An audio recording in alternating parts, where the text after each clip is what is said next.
This is a story about me. My name's Shrek, and I'm an ogre. Now, everybody knows ogres like being alone, but my peaceful life was about to change. All the fairy tale folk in Duloc were under siege. The evil Lord Farquaad wanted to rid his land of all the magical creatures. He was paying a reward to the villagers to turn in fairy tale prisoners. 5 shillings for the possessed toy. Take it away. Father, please! Don't let him do this! Next, Help what have me! you got? Among them was an old woman with a donkey. She claimed that the donkey could talk and she wanted to be paid. But the donkey was smarter than that. Hard to believe when you know him. And he stayed silent. He had just about fooled everybody until he was hit by some magic fairy dust and started to fly. You might have seen a housefly, maybe even a superfly, but I bet you ain't never seen a donkey fly. When the dust wore off, the donkey hit the ground running. After a few steps, he smacked into the smelliest tree trunk he had ever seen. The donkey looked up and found that the tree trunk was actually my leg. Oh, aye. Now, I expected the donkey to run away in terror. But this wasn't any old donkey, and he even seemed to like me. His name was Donkey, and he asked to stay with me. I felt sorry for the wee creature, and I took him back to my swamp. Although when we got home, I insisted he sleep outside. I was used to being alone and was not happy about having visitors. Especially annoying, chatty ones. This is gonna be fun. We can stay up late, swapping manly stories, and in the morning, I'm making waffles. However, Donkey was the least of my problems. Because Lord Farquaad had evicted all the fairy tale creatures and had sent them to live in my swamp. Needless to say, 2,000 cute creatures in my front yard did not make me happy. I was determined to go to Lord Farquaad and get my land back. Now, as it turns out, Lord Farquaad had troubles of his own. He wanted desperately to become king of Duloc. But in order for him to be a king, he needed to marry a princess. Princess Fiona. She's perfect. And the one he chose lived in a castle guarded by a big, old, ugly dragon. This was a tall order for Lord Farquaad, who was a little short on courage. Sure, he's not big. So I made a deal with him. I would rescue the princess and bring her back to Farquaad. And he would get all of the creatures out of my swamp.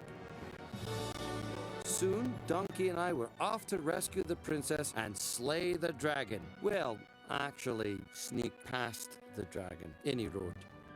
It seemed like we were walking forever when we finally saw the castle. But we had to cross an old rickety bridge stretching over boiling lava. We made it across with no problem, Oh, I can't do this. Just let me off right now. apart from Donkey's fear of heights. I put on some knight's armor and we crept into the dark corridor. Unfortunately, we ran right into the dragon and we had quite a fight. That dragon sent me flying into the air, right through the roof of Princess Fiona's room, leaving Donkey all alone to tame the dragon, and me to tame Princess Fiona. This beeth our first meeting. Should it not be a wonderful, romantic moment? But Donkey was in serious trouble downstairs. The dragon turned out to be a girl dragon, and she was kind of sweet on him. Shrek! With the princess in tow, I raced to save him. What a rescue if I don't say so myself. With some fancy footwork and some pretty amazing heroics, I grabbed Donkey and we were off to the races. Fiona cheered after we made it back over the bridge and onto safe ground. But then the most surprising thing happened. She wanted me to kiss her. When Donkey and I stopped laughing, I decided to reveal my true identity. I took off my helmet and Princess Fiona, well, she was shocked. She had been waiting for a Prince Charming to rescue her. She wasn't too happy that I was an ugly green ogre. She wanted her prince and was set on getting him. So I told her I would take her to Farquaad whether she wanted it or not, which she didn't. So I carried Fiona over my shoulder. We walked steadily for the rest of the day. This is not dignified! Put me down! I was determined to deliver Farquaad's bride as soon as possible. Then, that evening, we stopped for dinner by a mill, and something magical happened. I looked at the princess, and she gazed back into my eyes. It was very romantic, I must say. Until the sun set and Princess Fiona rushed into the mill. Donkey decided to help out and play matchmaker. So that night, he crept into the mill to talk to the princess. When he walked in, he got the shock of his life. The princess had transformed into an ogress. You ate the princess! Is me. She told him she was suffering the effects of an evil spell that could only be broken by true love's first kiss. She begged Donkey not to tell anyone. Donkey told her not to worry, she'd be a great match for me, and I quote, because we're both ugly. Thank you, Donkey. But all she could think was ugly and princess just don't go together. Unfortunately, I was standing just outside the door where they couldn't see me, and I thought the princess was talking about me and not her own ugliness. I was heartbroken. The next morning, Princess Fiona was ready to tell me the truth. She walked out of the old mill and saw me stomping toward her. There's something I have to tell you. You don't have to tell me anything, Princess.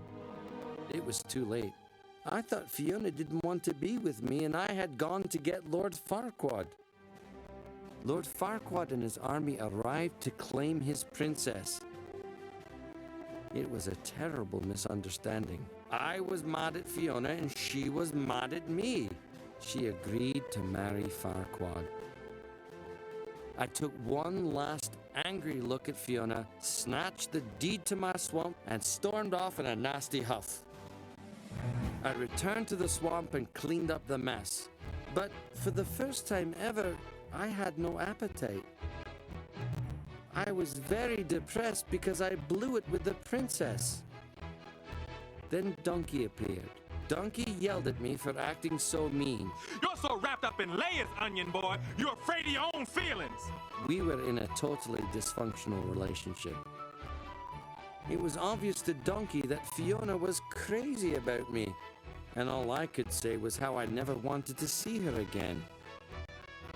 Now, Donkey had promised to keep the princess's secret, but I caught on quick enough. He convinced me to stop the wedding, but we had to hurry. Luckily, Donkey hadn't totally cut the strings with the dragon lady, so he gave her a whistle, and we took off for the castle. When we got there, we took a look inside and found that the ceremony was already taking place. That's when I ran in and stopped the show. I object! Lord Farquaad and Princess Fiona were stunned to see me. I gathered all my courage and revealed my feelings for Fiona in front of all of Duloc. At that moment, the sun set. A sudden burst of light and clouds of smoke shrouded Fiona. She began to transform. When the smoke finally cleared, a green ogress stood in her place. Farquaad's eyes grew wide with revulsion. Oh, it's disgusting! The wedding guests gasped in horror. The princess's spell was on. Farquaad ordered his men to kill me and lock up the princess for the rest of her life. But just in time, Dragon and Donkey broke through the window. All right, nobody move. I got a dragon here and I'm not afraid to use it. Dragon scooped up Lord Farquaad. Fiona turned to me and we kissed. It was magic. A big mystical cloud scooped her off her feet and she glowed beautifully with lights and stars. She was transforming again. But when it all died down, I saw that she was still an ogre like me. The spell was broken, and Fiona had taken love's true form. Fiona and I married, and Donkey threw a big old party with all the fairy tale creatures singing and dancing. I even sung a little, and I'm not too shabby, I must say. And that's what I call a happy ending. I was hoping this would be a happy ending.